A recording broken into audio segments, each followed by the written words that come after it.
German-speaking Russian officers at their corps headquarters asked about Hitler and Goering. I told them that Hitler was dead, and I did not know where Goering was. I had the impression that they were having a difficult time realizing that they had actually defeated Germany and that Berlin lay at their feet. One Russian officer at their division headquarters said to me in German, "What have you got to say about Auschwitz?" When I asked him what he meant, he said angrily, "What about Bergen-Belsen? What about Treblinka? What about Buchenwald?" He was turning red in the face with anger. I did not recognize the names, and I could not understand why he was getting so angry.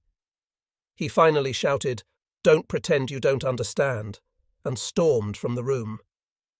The Russian captain and I then went to a Russian battalion headquarters at the Anhalter railroad station, where resistance was still taking place. I was taken to a group of German prisoners and instructed to select 2 soldiers from among them to deliver Weidling's order. I was told to assure them that the men delivering the order would be given written orders that would allow them to go home. I was later to learn not to believe such promises, but now I had no reason to doubt their sincerity. With such an incentive, there was no shortage of volunteers, and I selected 2 Feldwebels. I gave them a copy of Weidling's order and a white flag to carry. They were to take it to the German commander at the Europa House, a huge office building nearby. I watched them disappear down the railroad tracks at Anhalter station in the direction of the fighting. Then the Russian captain and I went to a different battalion, where we repeated the procedure, and then to a third. I am certain today that the Russians never honoured their promises to any of those men, because I learned quickly that they would promise anything they thought would get you to do what they wanted, and then just ignore the promise once you had done it. And it was a dangerous mission, because the resisting Germans were probably SS troops who were determined to fight to the last man and who would shoot anyone who tried to interfere. The Russian captain then returned me to Chvikov's headquarters. On the way, we passed through an area where there had been very heavy fighting the day before. The streets were filled with burned-out tanks, dead horses, and dead people. German and Russian corpses lay side by side. I especially remember 2 dead Russian soldiers on a balcony who stared down at us through lifeless eyes, streaks of their blood colouring the wall beneath the balcony. I had a terribly uneasy and queasy feeling, because I was in the jeep with the Russian captain, at the mercy of the Russians, and to some degree I was responsible for what had happened to these dead Russian soldiers. Although I had not actually been out in the street fighting with the men, we staff officers were the ones in charge of the fighting and of oiling the fighting machine to keep it working. It was a most unsettling feeling for me, but the Russian appeared to pay no particular attention to it. In general, the Russian officers were behaving correctly. Of course, they saw how Chvikov and his chief of staff treated us, and they conducted themselves accordingly. When we arrived back at Chvikov's headquarters, Weidling was no longer there, but Refior and von Duving were. I was taken into the banquet room, where a huge table was loaded down with gourmet food, and was invited to help myself. There was champagne, caviar tarts, every conceivable kind of meat and cheese, and endless other kinds of food. Major Wolf had already returned and was there also, and we took advantage of the food because we could not know when we would have another meal. Then we were instructed to retrieve our knapsacks of belongings and were put in a jeep and taken to a column of marching German prisoners. We were told to join the column. Wolf and I marched in the column of German soldiers the rest of that day.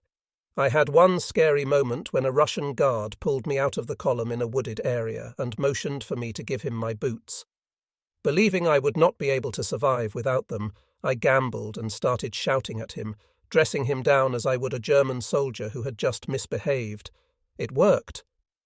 He instinctively snapped to attention, just as if I had been a Russian officer, and I quickly slipped back into the column before he could regain his composure.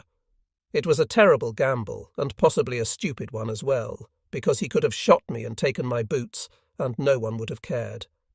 But it had worked, and that was for the moment all that mattered. That night we arrived at a big improvised prison camp behind a barbed wire fence. It had been a cement factory and a large gravel pit. It was in a suburb of Berlin, in the general vicinity of Rüdersdorf. More than 1,000 of us were lodged in the camp. The camp had several large buildings, and we could have got inside if it had rained. Wolf and I found a corner and just waited to see what would happen next. We had both brought food, so we had something to eat. The Russians provided no food the first few days. The compound in which we were held was huge. All we were provided at first was water and toilet facilities. It wasn't exactly sanitary, but the Russians did their best because they were very much afraid of epidemics. Although we had no bathing facilities or soap, we had unlimited access to running water, and a fire was kept going at a central location so we could heat water. Wolf and I inspected the entire prison compound. Then there was nothing to do. After the incredible pace of our lives during the past several months, such enforced idleness was almost nerve-wracking. I had to keep fighting the urge to jump up and get busy. It was almost impossible to accept that there was nothing to do. I tried to suppress any thoughts about the implications of our having lost the war, about my immediate future, about what I was sure was to come. Wolf and I got to know each other better on a personal level. He was in his late 20s, just under 6 feet, with thin brown hair, blue eyes, and a perpetual smile. Wolf had also brought some coffee and a box of good cigars, so in the afternoons at 4 o'clock we would get some hot water and have a cup of coffee and smoke a cigar. It seemed so good that we decided we would do the same every afternoon as long as we were together there. We did not know what would happen, how long we would be there, or even how long we would live, so every afternoon at 4 we got some hot water and had coffee and a Dutch Ritmeester cigar. That became our daily quiet hour, when we would talk about family, about home, about the future, what was likely to happen, whether we would ever go home again. I really did not smoke, but during those first days in prison, in this special hour, with all the reminiscing and talking about home and the future, this became something special. Otherwise, our life in this camp was very monotonous and boring. We spent our time talking with other prisoners, being counted and so forth. We slept on the ground, but we could get inside if the weather turned bad. Having been relieved of the responsibility for making decisions constantly, I was suddenly overpowered by a craving for sleep and could not seem to get enough. One day after we had been there about 2 weeks, my name was called out on the loudspeaker. "Major Knapper, report to the gate." I thought, well, this is it. Now I will be shot. I really felt nothing special at the prospect of dying. So many people had died, and I would be just one more. I shook Wolf's hand and took my leave of him. He had my address in case he got home. I got my bag and went to the gate. The camp commander and a Russian major were waiting for me with a jeep. The camp commander just said, "Go with the major." We got into the jeep and drove to Köpenick. In addition to the major and me, there was a driver and a guard with a submachine gun. They stopped the jeep in front of a 5-story apartment building. I was taken to the 3rd or 4th floor, which proved to be something of a gentleman's prison for German officers. I did not know any of them, but there were perhaps a dozen. Some were generals, some were general staff officers, and some were communications officers. Here we were treated quite well. There were beds and there were kitchens in the different apartments, and we got food to cook. This was much better than the gravel pit camp with 1,000 or so prisoners, with its dust and dirt and crowded conditions and little chance to wash. We all had difficulty adapting to our enforced idleness after so many months of frenzied activity. We exchanged our stories of those last months, but there was little else to do except prepare our meals and get to know each other. Once each day we were allowed to walk around the backyard for perhaps an hour, with several armed guards watching us. I had taken off my army trousers and wore my riding breeches with red general staff stripes. The Russian guards at the rear door always saluted me when I went out of and into the building, apparently mistaking me for a general because of the red stripes on my breeches. They must have been surprised by how young some of the German generals were. One of the people here was an old general of perhaps 70, who had retired many years before. He lived in Berlin, and someone in his neighbourhood had told the Russians that he was a general, so they had made him put on his uniform and brought him here. It was fortunate for him, at his age, that they brought him here to this more comfortable place. But they seemed to treat generals differently anyway. From our windows in this apartment building, we could see the street in front. The back of the building overlooked the Spree River, but between the river and the apartment building were gardens. The distance between the building and the river was a few hundred meters. The river at that location was perhaps 200 meters wide. I decided to try to escape and swim across the river. I had no idea what would await me on the other side, but there was at least the possibility that there were no Russians. From there, I thought I might be able to hide during the day and move short distances at night. It was about 200 kilometers from there to Leipzig. There were gardens on the other side of the river, and each garden had a little tool shed, and I thought I would be able to hide in one of the sheds the first day. I hoped I would be able to get civilian clothes from the people who lived there. Our apartment building happened to be the last in a row of apartment buildings, and the next building would have been built against the wall of this one. We had freedom of movement in the building, so I started exploring to see what I could learn that might help me escape. In the attic, I found a heavy clothesline that was long enough to reach the ground, and I discovered that from the attic I could remove some tiles from the roof so I could anchor the rope in the attic and put the line down the blank wall at the end of the building. I started watching the guards to see if I could establish a pattern. They kept one guard in front of the building and one in back. I noticed that at times the two guards arrived at the end of the house at the same time, leaving the other end unguarded. I noticed also that they changed guards in front and back at the same time, and that when they did, the guards usually stayed there and talked for a few minutes. The guards patrolled the front and back of the house, but not the end. I watched them carefully and timed them. I decided that if I timed it right, I would be able to get down the rope, hide in the tall weeds at the end of the building until the guards were both at the far end, or until they changed again, and then get to the river, swim across, and hide there in a garden tool shed. It would have to be at night, and it would have to be a moonless night.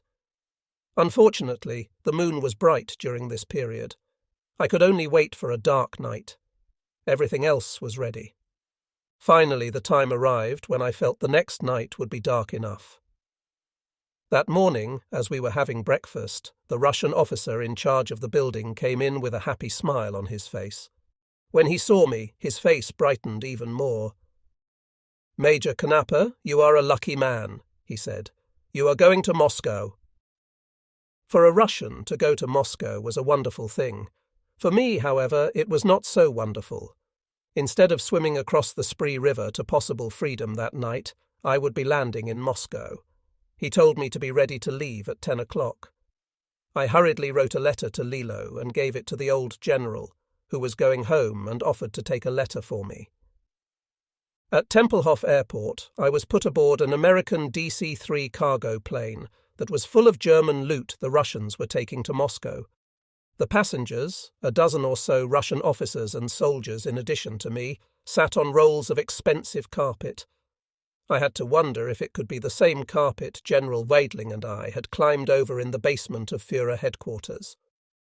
The Russian soldiers stared at me when they boarded the airplane, but ignored me thereafter. The airplane lifted off the ground in the bright June sunshine and turned eastward toward the vast Soviet Union. My heart was heavy with the realization that my last chance for an easy escape had passed, and it seemed that the higher the airplane climbed, the more my hope for freedom diminished. My next stop was Moscow, and an unknown fate. We flew over the same ground I had covered when we invaded Russia in June 1941, 4 years earlier to the month, as a young artillery battery commander and Oberleutnant. In 1941, we had taken 6 months to cover the same area on horseback and on foot, an area we would now cover by airplane in a few hours. We had been fighting as we crossed the same territory then, of course, but the fighting had not become severe until we passed Smolensk on the way to Moscow. I could not help wondering whether I would ever make the return trip, even though I felt certain I would be shot when the Russians had everything they wanted from me. yet it had all begun with such promise. My mind drifted back to 1936, the year I graduated from Petrie Gymnasium, to a ski trip in the Sudeten Mountains that 4 friends and I had taken to celebrate our graduation. The road was getting steeper and more curving, with the view around each bend becoming more spectacular than the last. The 5 of us in the car, Werner Friedrich, Hans Liebelt, Siegfried Ebert, Ernst Michaelis and I, had graduated from gymnasium together just a week before, on March 6, 1936. We had all entered gymnasium together 9 years ago, at the age of 10, and 2 years ago we began planning this ski trip to celebrate our graduation. Friedrich was exuberant, as usual, challenging everyone to a race once we reached the ski area and assuring us all that we did not stand a chance. We were all anticipating the trip with great excitement. Finally, we rounded the last steep, sharp curve, and there, slightly below us, nestled securely in the lap of the Sudeten Mountains of Silesia, was our ski village. We found a place to leave our car, a sedan that belonged to Liebelt's father, and followed signs to the cabin check-in office in a running snowball fight. Our faces must have looked quite flushed, from both the cold air and the running, to the old man we startled when we charged through the door. "Hello there," he said. "What can I do for you?" He peered at us over oval wire-framed glasses. "We have a reservation for one of your cabins," Ebert said. "The name is Siegfried Ebert." "Let's see." He flipped through what looked like scrap papers. "Here it is," he said. "I am Hofer." He extended his hand, and in turn we each shook it. His grip was firm in spite of his advanced age and his frail build. We each put our share of the money on the counter. He slowly counted the money and carefully placed it in an old wooden lockbox, then sorted through a pile of keys until he found the one he wanted. "Here you are," he said. He smiled, his old eyes twinkling behind his glasses as he dangled the key before Ebert. "Have a good time, boys." Ebert took the key, and we herded each other out of the office, eager to begin our adventure. We began to unload our gear from the car, which amounted to throwing everything into a pile. "Here, carry this," came an order, followed by something thudding into my back. I knew it was Friedrich without turning around. As usual, he was taking charge and dividing up the gear to be carried to the cabin. When we were all finally loaded to Friedrich's satisfaction, we trudged up the mountain toward our cabin. Although the temperature was only 28 degrees Fahrenheit, the steep climb up the mountain made us sweat. The cabin was one big rectangular room with 2 windows, one facing east or front, and the other facing the slopes to the west. On the north wall was a huge fireplace, complete with a spit for roasting meat, a bar for hanging kettles, and a small iron grid for skillets, pots, pans, and other utensils hanging from the mantel. On the south wall were 2 sets of bunks. We had been instructed to bring sleeping bags and pillows. "Let's ski!" yelled Friedrich. In a rush, we got our skis out of the pile of gear. We had to go only a few paces until we were at a slope. Down we would go, then back up we would struggle, only to be unable to resist going down one more time. We went down one more time until we could barely crawl. Finally, we'd had enough and made our way back to the cabin. We decided to eat in the village because we were too tired to cook. The aroma inside the cafe immediately provoked hunger rumblings in our very empty bellies. There were no customers, and there appeared to be no employees either. We were all fidgety from hunger. Friedrich and I leaned our chairs back on 2 legs.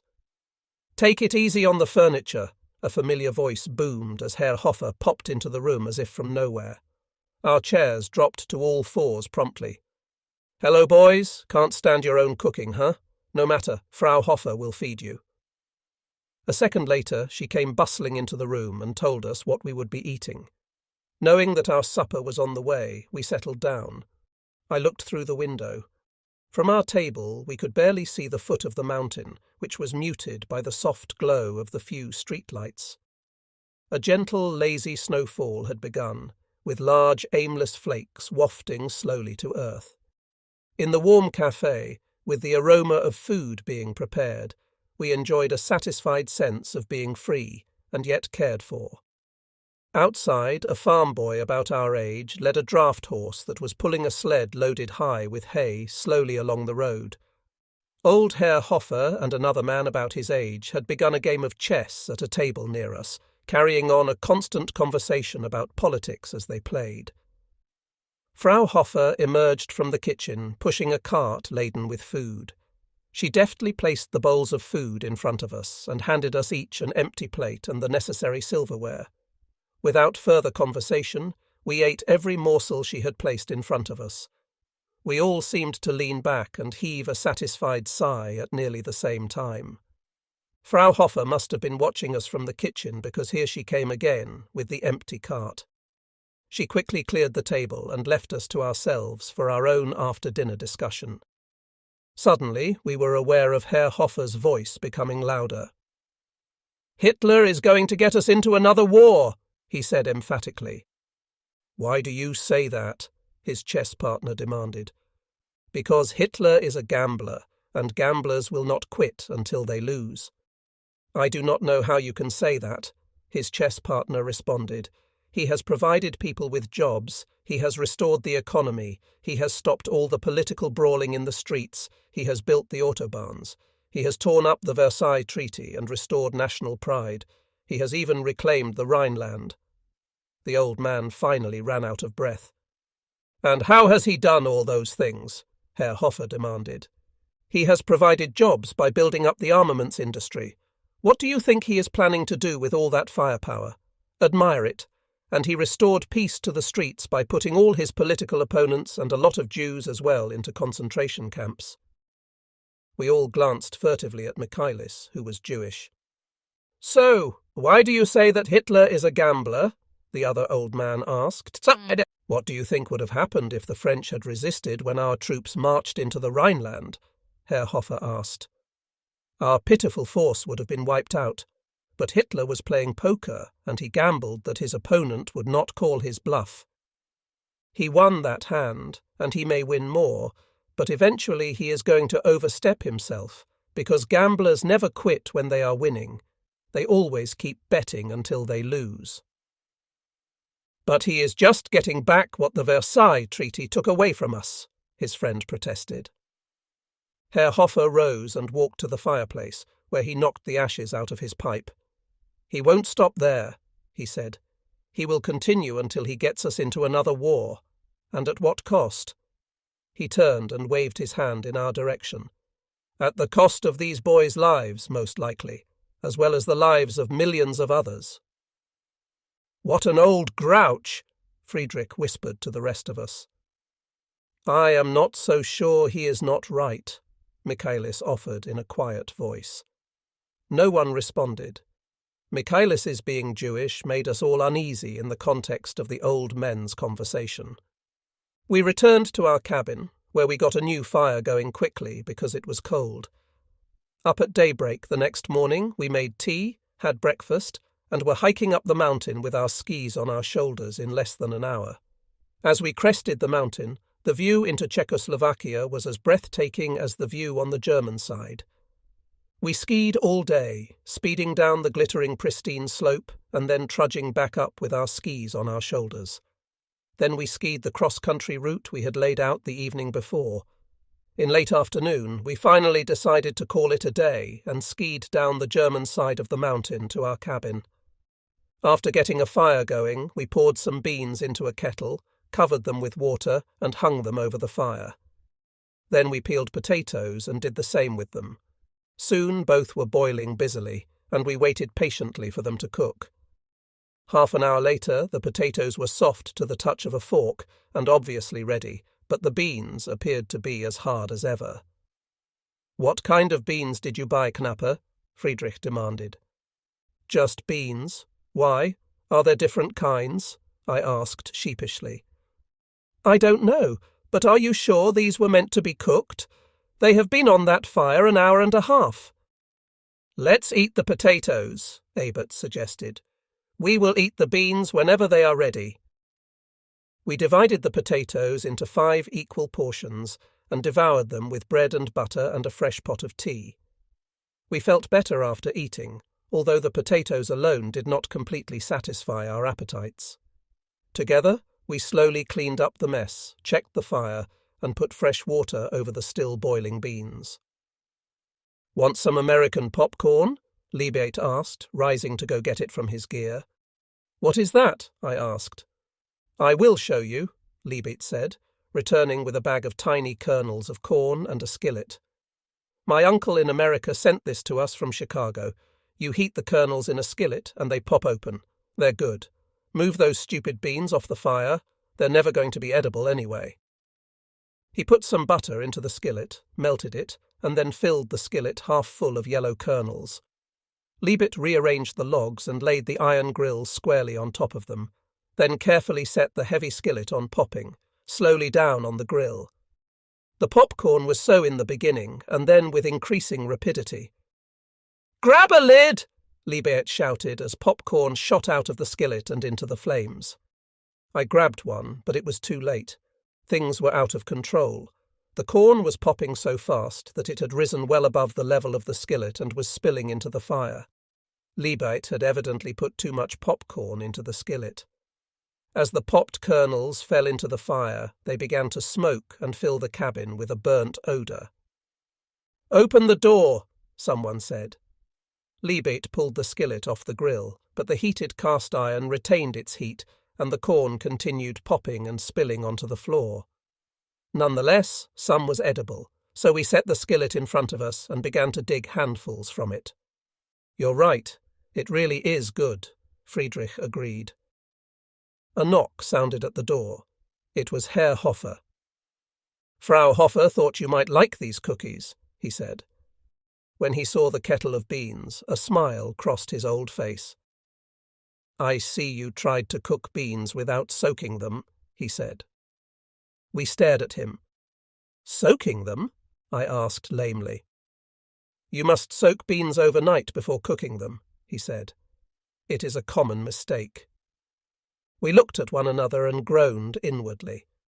The next morning we were up and on the German side of the mountain slope early. The day was one long competition. We staged downhill speed races, jumping competitions, competition to see who could get back up the hill fastest, and by the time the sun disappeared, we were exhausted but exhilarated. We fixed ourselves a supper of cold cuts and tea and relaxed in front of the comfortable fire in the fireplace. "Do you realize that tomorrow is our last day already?" Ebert said a bit sadly. We all stared silently into the fire a moment. One more day, and then we would have to take up our new adult lives. I would be leaving for Reichsarbeitsdienst, Reich Labour Service. Friedrich would be entering the army. By agreeing to become an officer candidate after his first year in the army, he had avoided labour service. Michaelis would be entering university. He did not have to serve in the labour service or army because he was Jewish, and Ebert and Liebert would be entering a university to study medicine, which also exempted them from labour service. Suddenly, what the transition from child to adult meant was becoming real. We would be splitting up. There were no competitions the last day. We each went our own leisurely way. I skied long, slow, curving swoops, trying to savour these last moments. At one point I stopped skiing to listen to some thrushes singing in the nearby pines as they busily went about building their nests. Germany was truly a beautiful place. With all this splendour, how could Herr Hofer possibly be right? How could anything go wrong? I took a deep breath and propelled myself on down the slope. In the morning of Sunday, April 4th, 1936, I woke early and with great anticipation. I was to be at Augustus Square at 9 o'clock to be transported by bus to somewhere in Bavaria, where I would serve the next 6 months in Reich Labour Service. I breakfasted with my family. My 14-year-old brother, Fritz, was excited about my impending adventure and seemed to look forward to it for me. My older sister, Ingeborg, tall, thin, blonde and sober, was convinced that I was making a big mistake by not going directly to the university instead of getting labour service and the army out of the way first, and she said so. My mother hovered maternally around me, alternately bubbly and teary-eyed. As we ate breakfast, she scolded Inga for her remark that I was making a mistake. Inga pouted a bit and said nothing. We all seemed awkward when I arose from the table. "Well," my father said, not looking directly at me. "I guess it's time." "Yes," I replied, noticing his discomfort and loss for words. My throat went dry, and I swallowed in the hope of finding the appropriate action. Finding none, I merely extended my hand. He slowly raised his and gripped mine firmly, then held my hand in both of his. In the background, my mother sniffled. Then she wrapped her arms around me. Few words were spoken. Few needed to be. I looked around for Inga, but she was no longer in the room. Fritz punched me on the shoulder. I picked up my suitcase and headed out the door.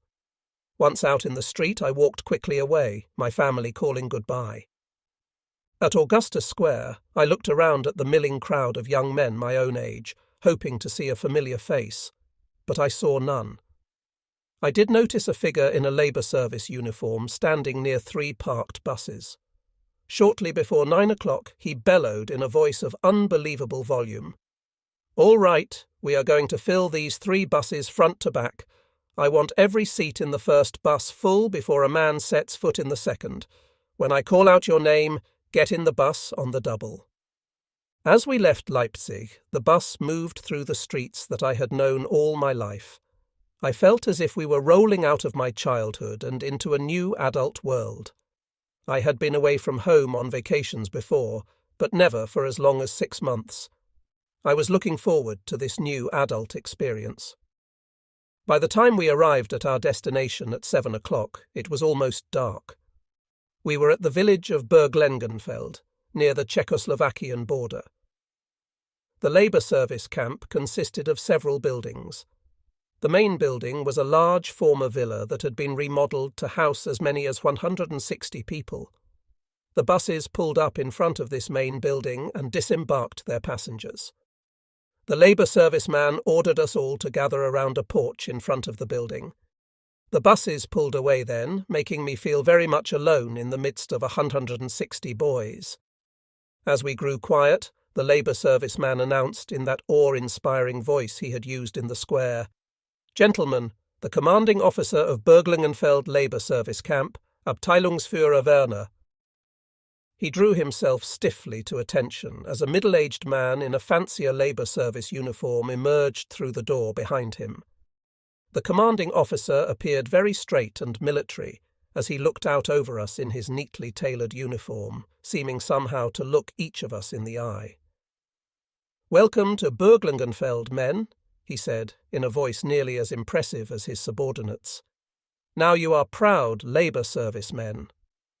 He continued his brief prepared speech, informing us that our first 4 weeks would be training in military drill, and only then would we be permitted to go to work for the fatherland.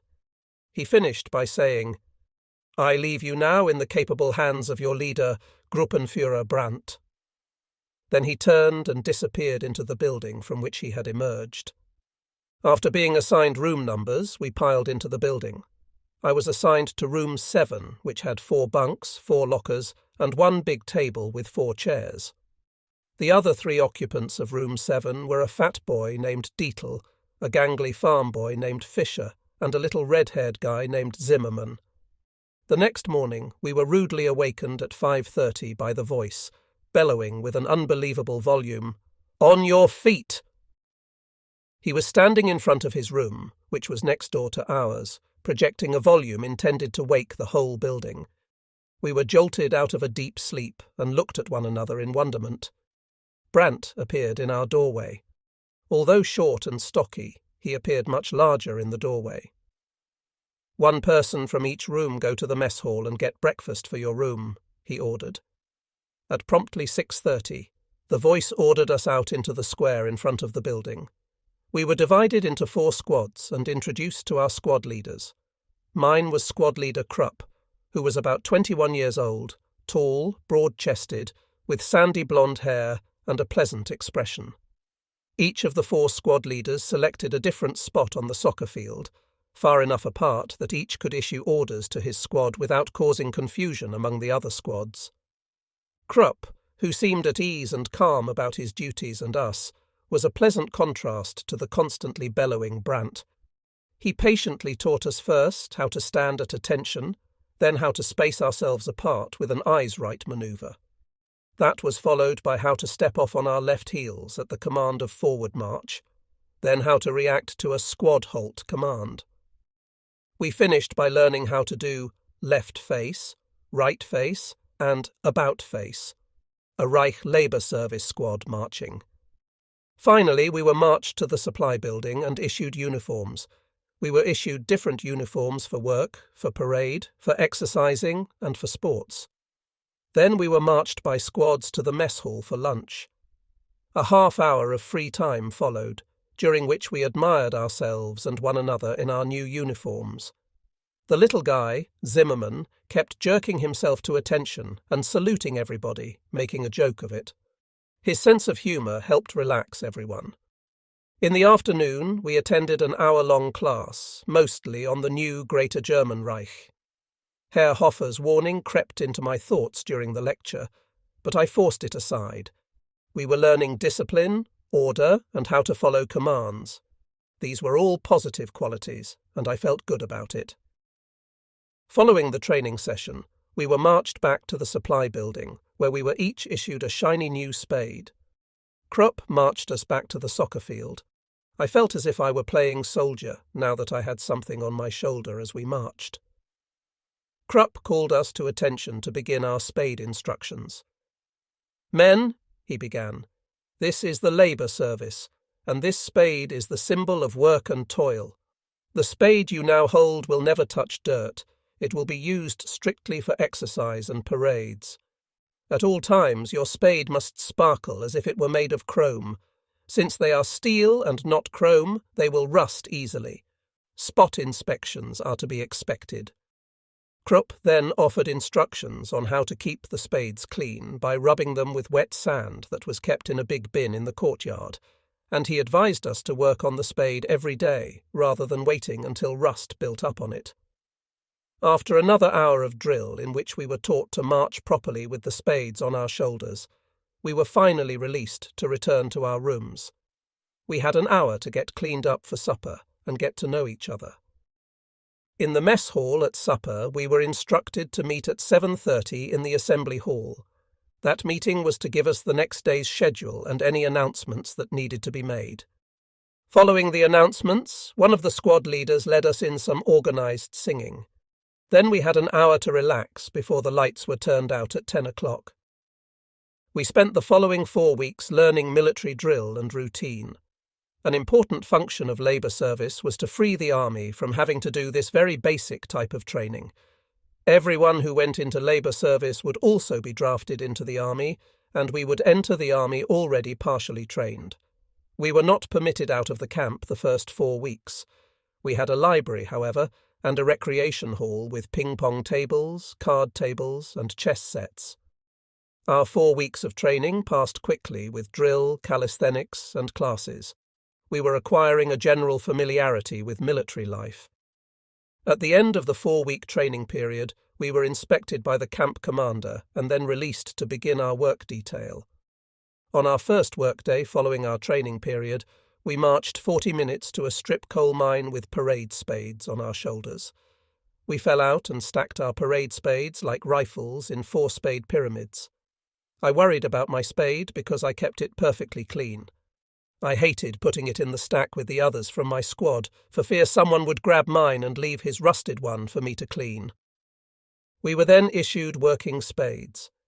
The work we did consisted of removing layers of dirt from veins of coal and loading the dirt onto lorries, small tip-bed freight cars, that were pulled by a narrow-gauge steam engine.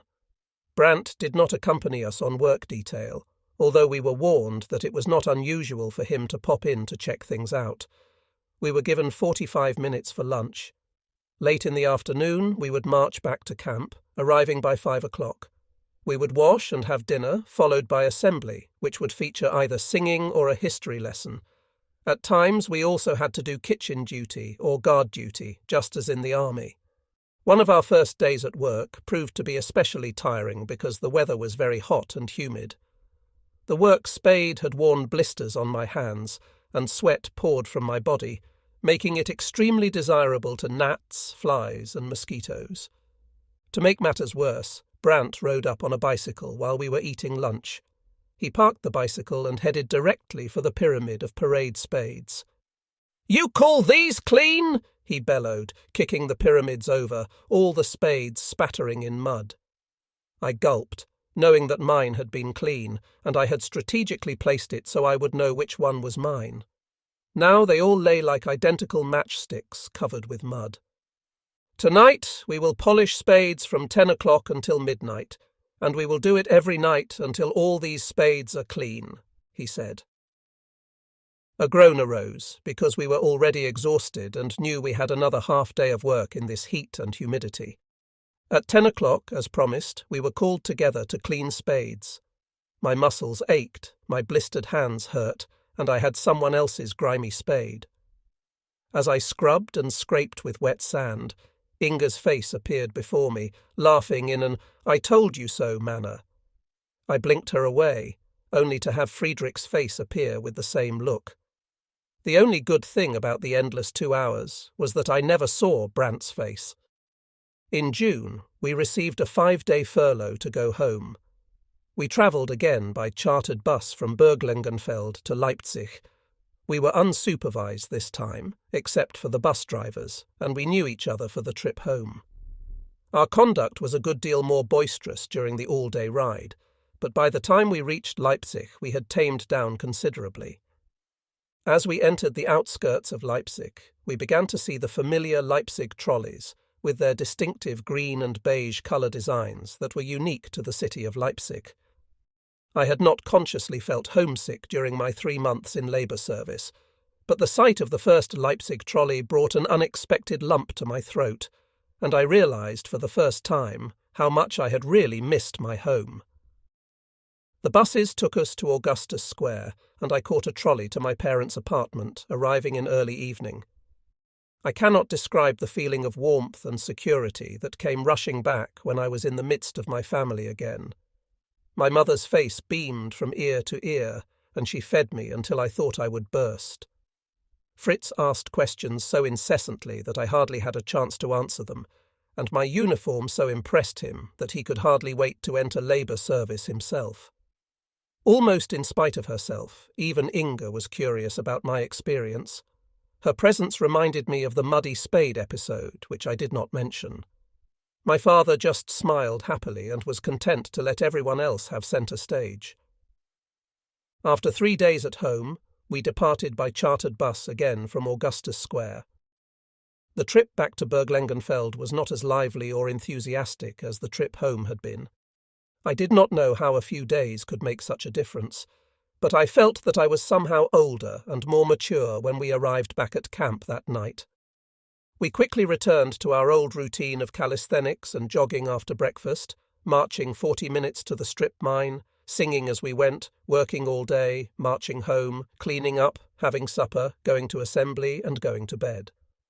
On weekends we were free from 4 p.m. on Saturday until 10 p.m. on Sunday. 3 or 4 of us would go by train to a nearby city that seemed interesting to us.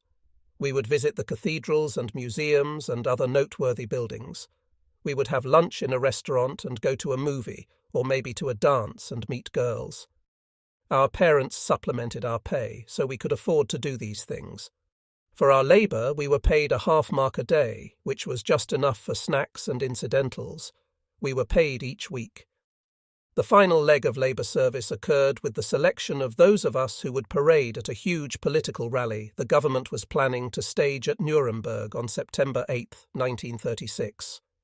The Army, the SA, the SS, the Labour Service, and the Hitler Youth were all to parade in a grand spectacle. Tens of thousands would be participating in the parade. The purpose of the political rally, called the Reichsparteitag, was to unify the German people and to impress the rest of Europe with our military strength and martial spirit. Only those of us who demonstrated the greatest skill on the parade ground were selected. To my delight, I was among the 10% of my Abteilung to go, as was Fischer. Those selected to go to Nuremberg began to work less and do extra drill in preparation for the rally. We practiced drilling by ourselves for 2 weeks, and then we went to Amberg for 2 weeks of drilling in a company-sized unit composed of elements from several different Labour Service Abteilungen.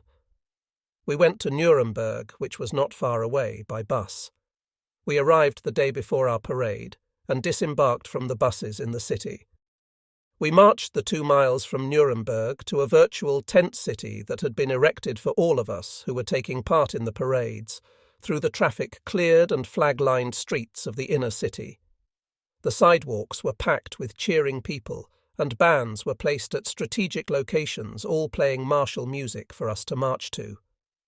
More than 1,500 tents, each accommodating 6 people, were arranged in neat rows, with grass streets running between the rows of tents. Many tens of thousands of people were participating in the parades, which were to continue for 5 days. We had already been assigned tent numbers and even bunks in the tents. We arrived in late afternoon, and by the time we got settled in our tents, evening was beginning to descend. We were marched to a huge tent mess hall and fed. Then we were marched back to our tents and dismissed. Fisher and I decided to walk around the tent city and see what was going on. It was almost a carnival atmosphere. Everyone was excited about being in Nuremberg on such an auspicious occasion. Everyone knew that Hitler, Göring, Goebbels, and all the other high party people would be in the reviewing stand watching us march. The excitement of possibly seeing them swelled in my chest. Lanterns appeared in the tents as darkness began to smother daylight. Card games sprang up in some of the tents. Here and there groups of young men would break lustily into marching songs. The smell of kerosene drifted through the air from kerosene fires that glowed atop 10-foot columns spaced approximately 50 feet apart in every direction throughout the camp.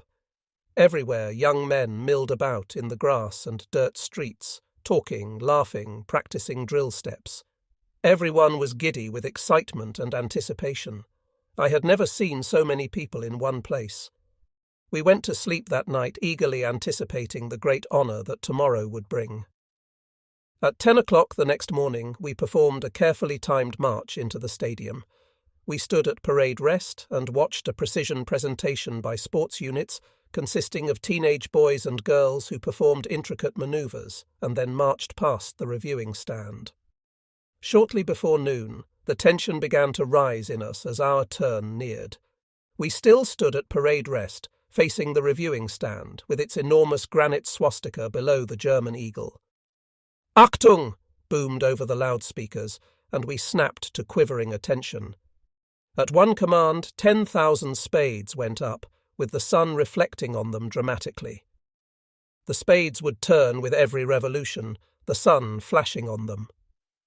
On command, we formed a series of large rectangles and then went through a series of manoeuvres with the spades, turning them, putting them up, putting them down, presenting spades, etc. We had to be careful not to bash the man in front of us with the spade. It was heavy, and a spade is more difficult to handle than a rifle. It must have been a tremendous spectacle, and from the reports we received, the Labour Service parade was the most impressive of the parades that year.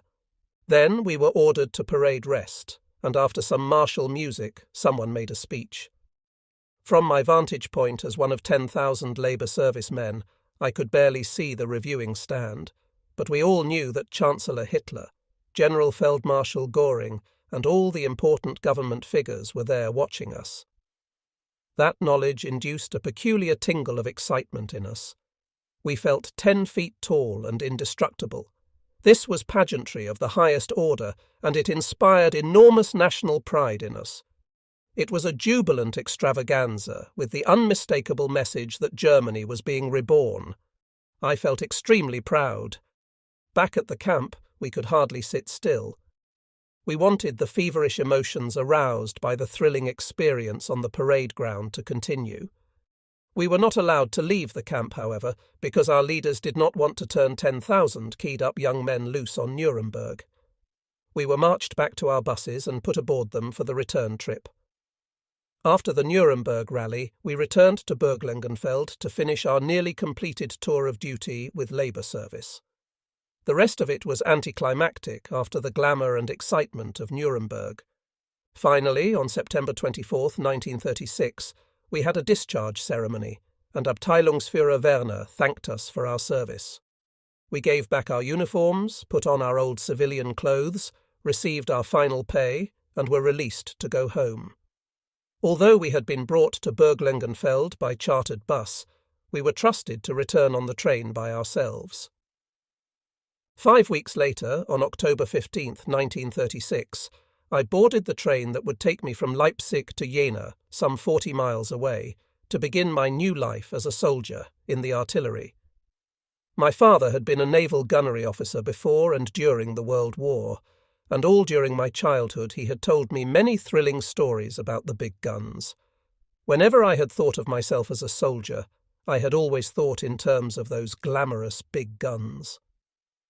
For 2 years our newspapers had been full of stories about the technological advances that had been achieved in mechanizing our modern army, including the artillery, and I had volunteered for the artillery with visions of driving self-propelled, mechanized artillery. As the train neared Jena, I saw a large complex of barracks. Turning to the middle-aged man sitting next to me, I asked if he knew what they were. He looked up from his newspaper to tell me they were infantry barracks. A little closer to town was another barracks complex. My seat companion, who was a bit portly and starting to grey at the temples, told me this was the artillery.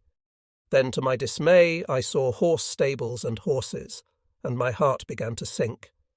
I turned to my seat companion in consternation.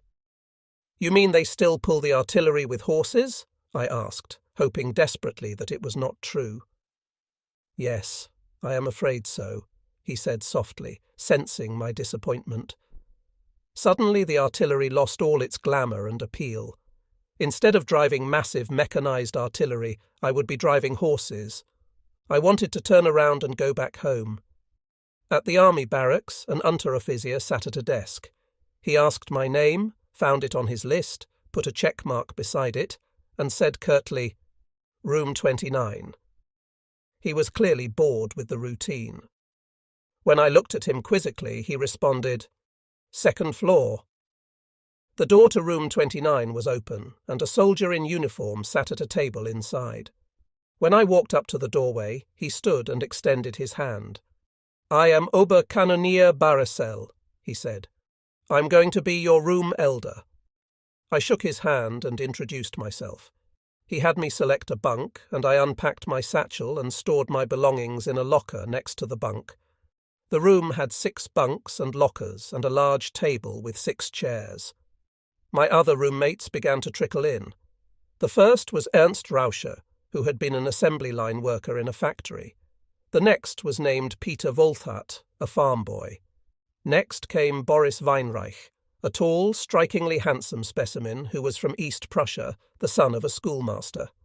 Our final roommate was a city urchin named Vogel. I went to bed that night, still disappointed that the artillery was horse-drawn, but I finally drifted into a sound sleep. A whistle woke us rudely at 5 o'clock the next morning. "Out of bed!" Barricel shouted. "God, it's still the middle of the night," Vogel moaned. "Well, a little stable duty before breakfast will bring morning around," Barricel grinned. "You have exactly 1 minute to be assembled in front of the building if you do not want extra duty." We all jerked our heads toward him, startled, and I began frantically to pull on our clothing. Shivering in the early morning cold and darkness, we assembled in front of the building. Barcel led us to an area and arranged us in a formation with other men from other rooms. Barcel and the other uniformed room elders remained outside the formation. An Obergefreiter appeared, called us to attention, and marched us to the horse stables. I still could not believe I was actually in the horse-drawn artillery. It all seemed so backward in this modern age. 1 man per stall, the Obergefreiter instructed. We tentatively moved toward the stable. "Move it!" he shouted. We ran to our posts, selecting our stalls at random. When we had taken up our positions, he called us to attention. "I am Obergefreiter Sebastian, and this is stable number 1, he bellowed. He was a paunchy older man in his 30s with a moustache. "Note the number of the stall behind you when you are dismissed. This will be your permanent stall to keep clean. A shovel is clipped to the post behind you. You will not be trusted with pitchforks for a few weeks, until we can be sure you can handle them without stabbing the horses. The horse in your stall has been haltered and tied. Take careful note of how the halter fits and how the horse is tied to the ring in the corner of the stall. I will demonstrate it for you once." He disappeared into a stall and re-emerged with a horse in tow. He showed us how to remove and replace the halter and how to tie a quick-release knot on the lead rope. With his demonstration horse now tied, he showed us how to push the horse's body from side to side so we could clean the area under it. I only hoped that all the horses were as easy-going as the demonstration horse. The stable had 23 stalls down one side of a large centre aisle and 23 down the other. The horses were tied with their heads to the wall and their rumps to the centre aisle. The stalls consisted of beams that hung from the ceiling to separate each horse from the one next to it. Only officers' horses had real stalls. 2 wheelbarrows were now pushed into the centre aisle by uniformed soldiers. "When you clean your stalls, bring the manure to the wheelbarrows in the centre aisle, then return the shovel to its attached position on the post," the Obergefreiter instructed. "Anyone whose stall does not pass inspection will be assigned extra duty. Now fall out and clean your stall." I turned and looked at the rump of my new ward. Great, I thought. Now I am going to be Hausfrau to a plough horse. I had never been this close to a live horse before. It obviously outweighed me by at least 1,000 pounds. It seemed impossible that I could move this huge brute by simply pushing it. I hoped it was a tame one as I removed the small, short-handled shovel and entered the stall. I inched nervously toward my target, wondering what one says to reassure a horse. Stretching the short shovel as far as I could reach, I scooped up the offensive pile of manure and retreated hastily to the safety of the centre aisle, depositing the contents of my shovel into the wheelbarrow. To my delight, the horse had simply ignored my presence. Recalling the Obergefreiter's warning about extra duty, I returned to make sure I had left no traces. The horse turned his head to look at me, took a deep breath, and returned to munching hay. I returned my shovel and clipped it securely in place. We were called to attention again, and the Obergefreiter marched us back to the barracks building, where we were informed that we had 1 hour to clean up and have breakfast. After breakfast, Bersel instructed us to form a line with the other recruits in the centre hallway of the barracks, and we were led to another part of the building, where our hair was cut very short. Then we were issued 2 sets of uniforms, one for drill and stable work, and another for everything else. We were also issued riding boots and riding breeches with leather seats, since we were in the horse-drawn artillery. We were especially proud when we were issued steel helmets and cartridge pouches. That made us feel more like real soldiers. They tried to give us the right sizes, but sometimes they could not fit us, and we had to take what they had and exchange it later. Although the first day was busy, it included nothing of real substance, mostly just getting us checked in. Things did not start in earnest until the next day. Following stable duty and breakfast the next day, we were called into formation and introduced to Unteroffizier Max Kroll. He was a very small man of about 23, with dingy blonde hair, a ruddy, scarred face, and pale blue eyes. He stepped up onto a portable platform, took a deep breath, puffed himself up to all the height he could achieve from his 5-foot 4-inch frame, and stared down his now raised nose at us for a long moment of silence. "I am Unteroffizier Kroll," he said finally through clenched teeth. The skin on the back of my neck began to crawl. "It is my responsibility to make soldiers out of the sad specimens I see before me," he gritted. "Obviously they expect miracles of me. But I am going to do it if I have to work you day and night for the next 365 days. From the looks of you, that is what it is going to take." He paused. Then, appearing to draw himself up even straighter, he asked, "How many of you are Abiturienten?" mispronouncing Abitutient, the German word for gymnasium graduate. I raised my hand. I could see Weinreich's hand go up, and I thought I could see two others. "Take a good look at me," he growled threateningly. "I plan to take especially good care of Abiturienten." Kral broke us into squads and turned us over to Obergefreiters, whose styles and attitudes were not much different from his. They went to work on us, assuring us that, labour service notwithstanding, we not only did not know how to march, we did not even know how to walk. Then they went about teaching us in their own way. It was beneath them to recognise our labour service training, so they taught us to march and drill all over again. We were issued rifles and taught how to clean and care for them, as well as how to disassemble and reassemble them. Our instructors disparagingly assured us that we were not carrying spades on our shoulders now. Although we would never have admitted it to our instructors, we were proud to have rifles on our shoulders now instead of spades. In the afternoon, we attended classes on army ranks and on German history before returning to the parade ground for yet more practice and drill. Our training began in earnest the next day with 6 weeks of infantry training. This included handling our rifles, shooting them on the firing range, moving on the ground under fire, and digging in. Of course, that was in addition to marching, drilling, and learning to parade. We kept cadence while marching by singing. We also had training with hand grenades and machine guns. This portion of our training was conducted primarily by Stabsgefreiter Weizsäcker, who made a special point of riding the gymnasium graduates. All we could do was hunker down and endure his abuse. We received only 6 weeks of infantry training, compared with 12 months for the infantry soldiers. It was important, however, because the part of the artillery that accompanied the forward observation officer, called the battery troop, was always up front with the infantry. During this infantry training period, we would get up at 5 o'clock, perform stable duty, have breakfast, fall out, and begin a very full day that ended only when we fell into bed, exhausted, at 10 o'clock. The training was interesting, well planned, and well organised. Lunch was our main meal of the day. The food was good, and it was well prepared. After lunch, we would get 15 minutes or so of rest. Then we would typically change uniforms, the clothing was prescribed for different activities, and get a lecture on espionage or German national history.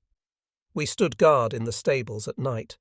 We had to keep a wheelbarrow handy, and whenever a horse at our end of the stable let something fall, we had to take the wheelbarrow and scoop it up so the horse would not lie down in it. Guard duty was boring and unpleasant, but it was only for 2-hour stretches. We had calisthenics regularly, as well as handball training. The batteries played handball against each other or against nearby infantry. Around December 1st, 1936, we ended our infantry training and began 3 months of basic artillery training. We were divided into 2 groups, those who would handle the horses, usually those from farms, and those who would handle the guns, usually those from the city, although each group had to be familiar with the other's duties. We had to learn everything about the horse side of the business and the gunner's side of the business. Basically, the horse handlers were learning equine care and how to bridle and harness horses. Those of us who were gunners practiced going through the motions of firing, taking the gun off the ammunition cart, placing the gun in the proper position, loading it with a dummy shell and bags of sawdust for powder, aiming it at a fixed point, making corrections and firing on command.